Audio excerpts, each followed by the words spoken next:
मैं M Kumar Singh chemistry instructor. फिर से स्टूडेंट्स आपका वेलकम है मेरे स्टूडियो के अंदर। मैं ग्रुप नंबर 15 को फिर से कंटिन्यू कर रहा हूँ। आज हम लोग डेंसिटी देखने वाले हैं।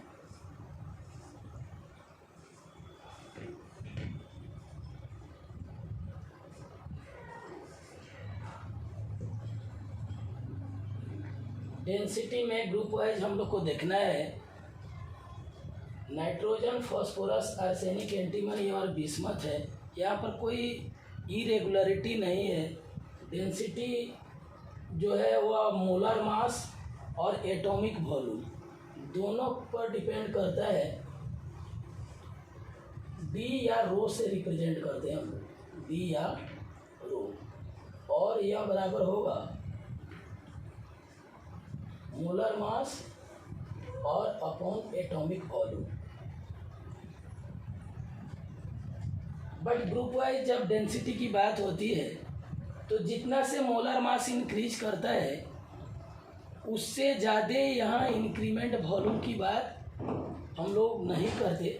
ध्यान से देखें, चूँकि मोलर मास का इंक्रीमेंट ज़्यादा होता है, यहाँ वॉल्यूम बढ़ता तो है लेकिन मोलर मास में इंक्रीमेंट ज़्यादा होता है, इसलिए मोलर मास के प्रोपोर्शनल माना जाता है।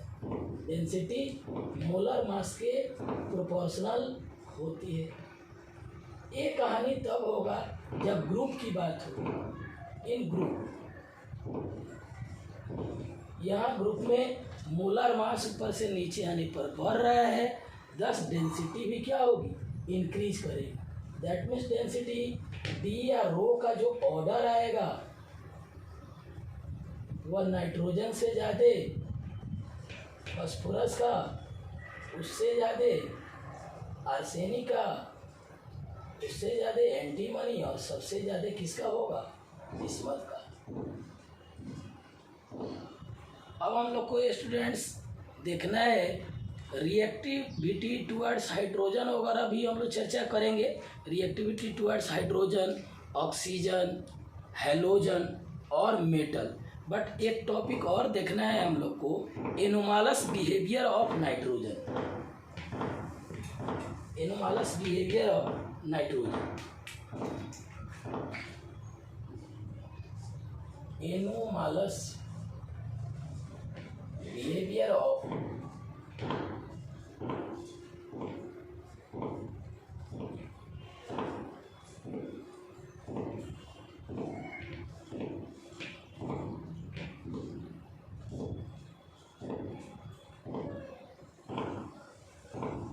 पीपलक के प्रत्येक ग्रुप में हम लोग को ये टॉपिक देखना है।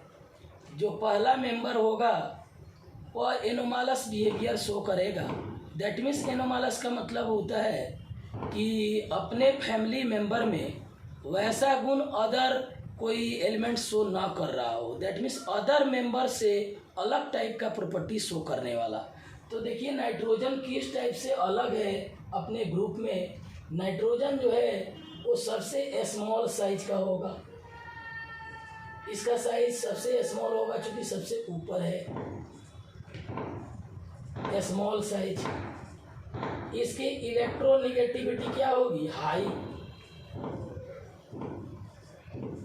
High EN।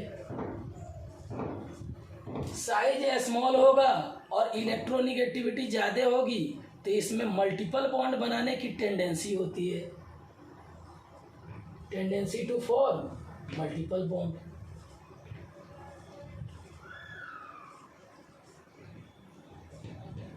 Tendency to form क्या, मल्टीपल बॉन्ड।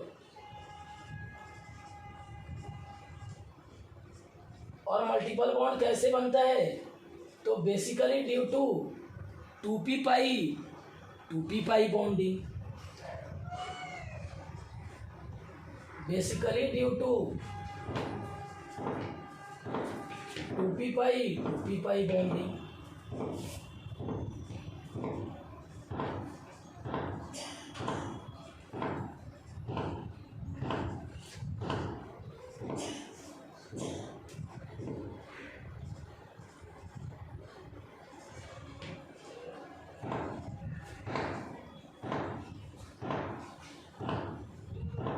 ड्यू टू विच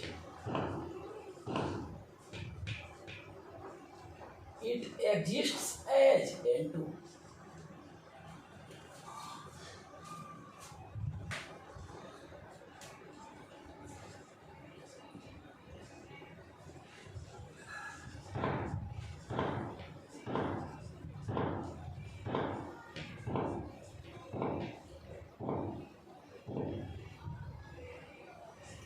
इसके चलते यह जो है मल्टीपल बॉन्ड बनाने के चलते N2 के रूप में डायटोमिक फॉर्म में एग्जिस्ट करता है।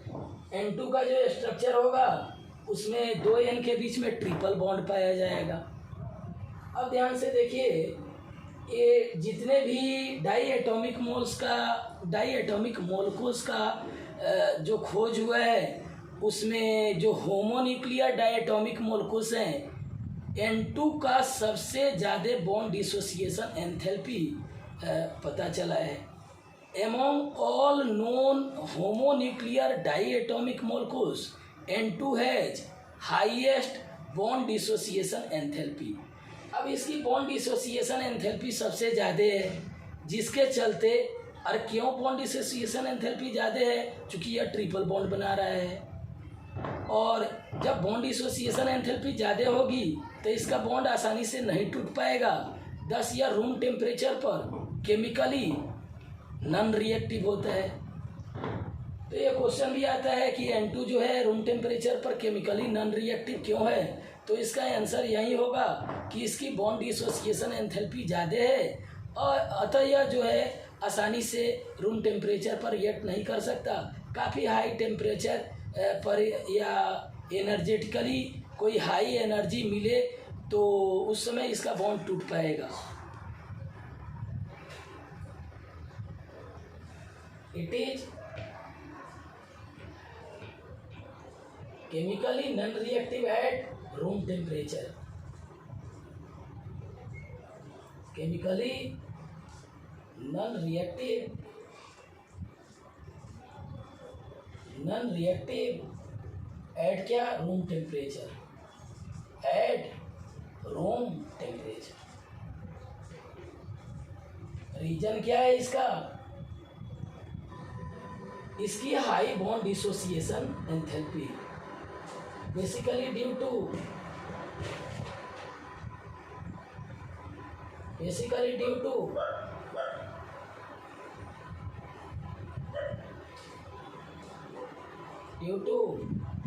high bond dissociation enthalpy. High bond dissociation enthalpy.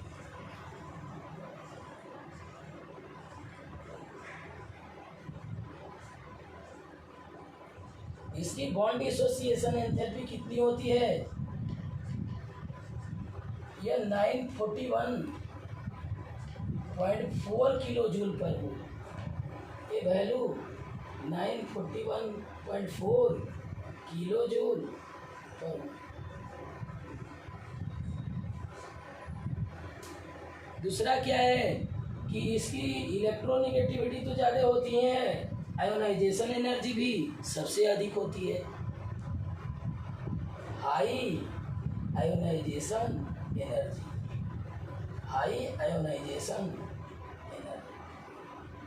अच्छा ये सेकेंड पीरियड का मेंबर है तो इसके पास वैलेंस सेल के पास डी ऑर्बिटल अवेलेबल नहीं रहता, अतः हम लोग बोल लेते हैं कि इसके पास vacant D orbital, valence shell के पास वैकेंट डी ऑर्बिटल नहीं पाया जाता। तो हम लोग लिख सकते हैं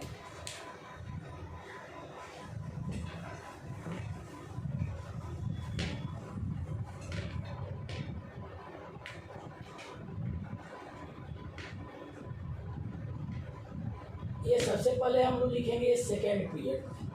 कौन से पीरियड का है, सेकेंड पीरियड। अब हम लोग जानते हैं कि सेकेंड पीरियड का मतलब हुआ दो ही सेल पाया जा रहा होगा और सेल नंबर 2 में दो ही सब सेल पॉसिबल है, 2s और 2p, 2d बनता ही नहीं है, तो फिर वैकेंट होने का कोई सवाल नहीं है। तो लिख सकते it has lack of it has lack of vacant d orbital, lack of vacant d orbital in its valence shell, in its क्या बैलेंस शेल, इसके बैलेंस सेल में वैकेंट d ऑर्बिटल नहीं पाया जाता। अब ऐसा क्यों बोलते हैं? Since 2D doesn't exist, since 2D subshell doesn't exist, 2D subshell नहीं बनता, डजंट एग्जिस्ट। अब दूसरी बात क्या है कि जिसके पास वैकेंट d ऑर्बिटल नहीं होगा वो अपने ऑक्टेट का एक्सपेंशन शो नहीं कर सकता। दैट मीन्स यह एक बार में 4 से ज़्यादा बॉन्ड नहीं बना सकता। इसकी मैक्सिमम कोवैलेंसी 4 होगी। It can not show expanded octet, it can not show expanded octet,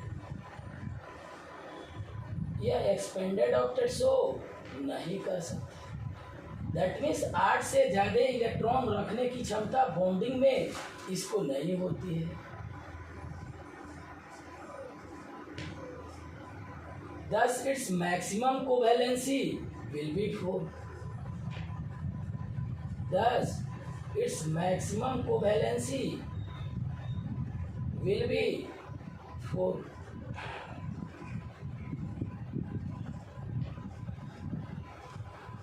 Covalency will be 4.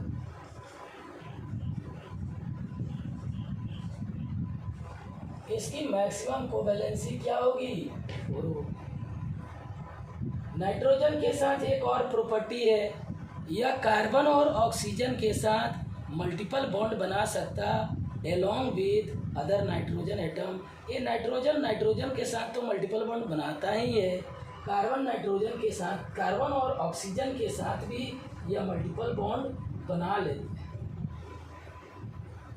Tendency to form multiple bond with carbon and oxygen, टेंडेंसी to form multiple bond with carbon and oxygen.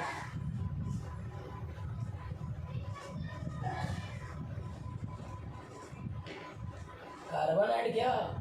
Oxygen. जैसे example में कुछ groups की चर्चा कर रहे हैं। Nitrogen जो है तो कार्बन के साथ तो CN ग्रुप बना लेगा। CN एक फंक्शनल ग्रुप है। हम नाइट्राइल ग्रुप या साइनाइड ग्रुप बोलते हैं इसको। यह जो है NO बना सकता, यह NO2 बना सकता,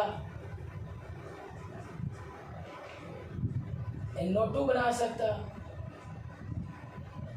दैट मीन्स ETC। ये बहुत सारे फंक्शनल ग्रुप हम लोग देख सकते हैं जो ये बनाता है। ऐसा भी हो सकता C डबल बॉन्ड यहाँ एल्डिहाइड या कीटोन ग्रुप के साथ, जब एल्डिहाइड या कीटोन ग्रुप के साथ अमोनिया का रिएक्शन होगा तो एल्डिमाइन या कीटीमाइन बनता है। ऐसे केस में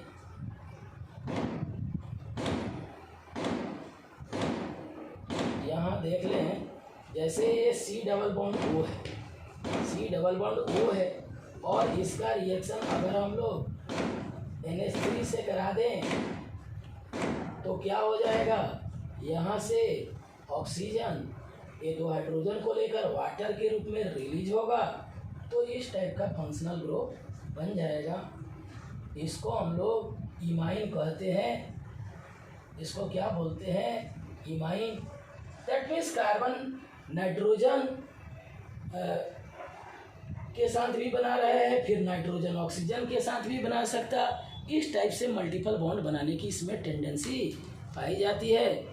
एक बात और ध्यान में रखना होगा, नाइट्रोजन जो है वह कॉम्प्लेक्स जो कंपाउंड होते हैं या जो कॉम्प्लेक्स आयन होते हैं उसके अंदर जो सेंट्रल मेटल आयन होता है उसके साथ यह कभी पी पाई डी पाई बॉन्डिंग नहीं करता, बट अदर जो मेंबर्स होते हैं, जो डाउनवर्ड जो ग्रुप में अदर मेंबर्स हैं जैसे फास्फोरस, आर्सेनिक या एंटीमनी, उनकी क्षमता होती है कि उनके जो लिगेंड्स होते हैं जैसे ट्राई अल्काइल फॉस्फीन या ट्राईफिनाइल आर्सिन, ये सब जो लिगेंड्स हैं वे सेंट्रल मेटल आयन के साथ डी पाई पी पाई बॉन्डिंग भी कर सकते, but nitrogen D pi P pi bonding नहीं करता है और वे तो डी पाई बॉन्डिंग भी कर सकते, क्योंकि नाइट्रोजन के पास वैकेंट डी ऑर्बिटल नहीं है।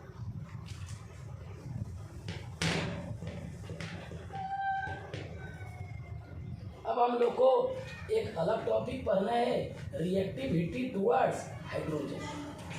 Reactivity towards hydrogen.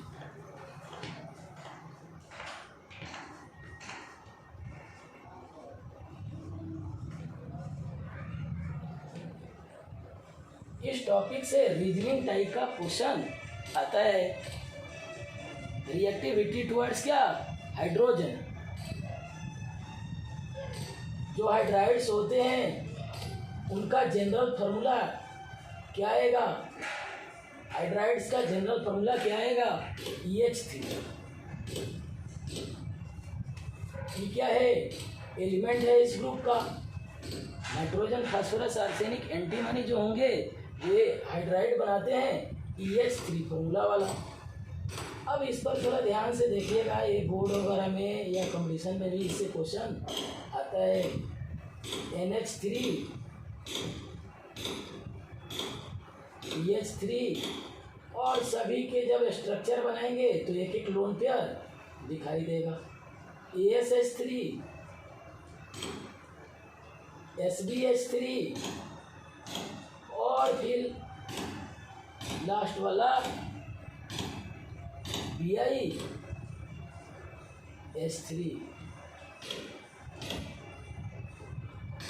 ये जो हाइड्राइड्स हैं ऊपर से नीचे आने पर सेंट्रल एटम का,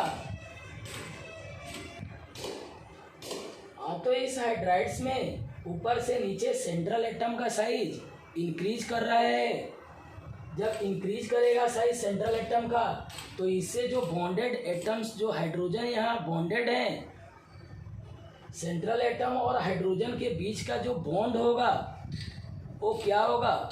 बॉन्ड लेंथ ऊपर से नीचे बढ़ता जाएगा। जब ऊपर से नीचे एलिमेंट, सेंट्रल एटम और हाइड्रोजन के बीच का बॉन्ड लेंथ बढ़ेगा तो बॉन्ड डिसोसिएशन एंथैल्पी कम होगी। दैट मीन्स ऊपर वाला जो NH बॉन्ड है वो सबसे ज़्यादा स्ट्रॉन्ग होगा, नीचे का जो BiH बॉन्ड है वो सबसे कमज़ोर होगा। जैसे जैसे ऊपर से नीचे हम लोग आएंगे तो EH bond dissociation enthalpy decrease करेगी तो थर्मल स्टेबिलिटी भी क्या होगी? डिक्रीज करेगी।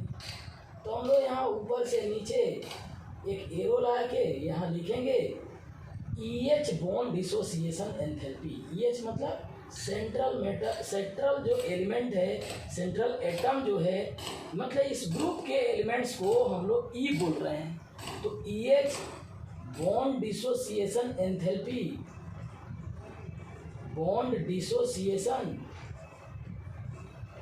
डिसोसिएशन एंथैल्पी डिक्रीज करेगी।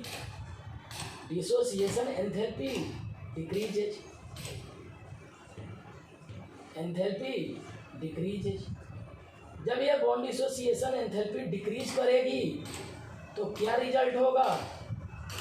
तो इसके प्रोपोर्शनल रिजल्ट आएगा थर्मल स्टेबिलिटी। दैट मीन्स ऊपर से नीचे थर्मल स्टेबिलिटी भी डिक्रीज करेगी। Thermal stability decrease, thermal stability क्या होगी? डिक्रीज करेगी। Thermal stability decrease. अब आपको मेजर जो बात है वो समझना है बेसिक स्ट्रेंथ का क्वेश्चन काफ़ी बार आता है बोर्ड में भी और कंपटीशन में भी। अब बेसिक स्ट्रेंथ क्या है, तो लोन पेयर डोनेट करने की क्षमता या H+ जो इजीली एक्सेप्ट कर ले, मतलब लुइसनेस अच्छा हुआ होगा जो इजीली लोन पेयर डोनेट कर ले या इजीली H+ एक्सेप्ट कर ले। अब यहाँ क्या है, कैसे समझेंगे हम लोग जो स्ट्रॉन्ग बेस कौन होगा, कौन अच्छा बेस है। तो सेंट्रल एटम का साइज जैसे जैसे बढ़ेगा, पेयर ऑफ इलेक्ट्रॉन तो इक्वल है, लोन पेयर तो वहाँ पर इक्वल है। अब देखना है कि इलेक्ट्रॉन डेंसिटी ज़्यादा कहाँ रहेगी, तो इलेक्ट्रॉन डेंसिटी ज़्यादा वहीं होगी जहाँ साइज छोटा हो। सेंट्रल एटम का size top to bottom increase कर रहा है, इलेक्ट्रॉन डेंसिटी डिक्रीज करेगी, दस बेसिक स्ट्रेंथ भी डिक्रीज होगा। Size of central atom increases, ऊपर से नीचे इंक्रीज कर रहा है। Central atom increases due to which increases, due to which electron density decreases, due to which electron density decreases, electron density decreases, electron density decrease करेगी तो basic strength भी क्या होगा, डिक्रीज करेगा। दस बेसिक स्ट्रेंथ डिक्रीजेज, दस basic strength decreases. तो basic strength क्या होगा, डिक्रीज करेगा। सबसे अच्छा बेस कौन है, अमोनिया। सबसे खराब बेस कौन है, तो BiS3 बिस्मथ हाइड्राइड। अब एक और रीजनिंग क्वेश्चन में आता है बाबू, ध्यान से देखें। क्या है कि रिड्यूसिंग कैरेक्टर किसका अच्छा होगा, जहाँ से हाइड्रोजन एटम मॉलिक्यूल से हाइड्रोजन एटम या H+ इजीली रिलीज हो जाए, उसी का रिड्यूसिंग कैपेसिटी अच्छा माना जाता है। तो ऊपर से नीचे आने पर हाइड्रोजन एटम रिलीज करने की टेंडेंसी बढ़ जाती है, दस रिड्यूसिंग कैपेसिटी भी इंक्रीज कर जाए। रिड्यूसिंग कैरेक्टर या कैपेसिटी, रिड्यूसिंग कैपेसिटी इंक्रीजेज। क्यों, चूंकि हाइड्रोजन एटम रिलीज होने की टेंडेंसी ऊपर से नीचे आने पर बढ़ती है। Increases due to increasing tendency to release hydrogen, increasing tendency to release hydrogen, tendency to release hydrogen। Hydrogen atom या H+ के रूप में जो मॉलिक्यूल इजीली हाइड्रोजन या H+ को रिलीज कर दे, उसकी रिड्यूसिंग कैपेसिटी ज़्यादा होगी।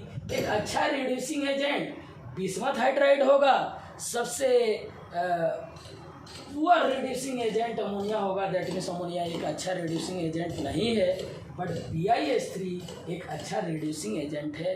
फिर इसका रीजनिंग वाला कुछ क्वेश्चंस जो अगले पार्ट में होगा, नेक्स्ट हम लोग अगले लेक्चर में उसको अपलोड करेंगे।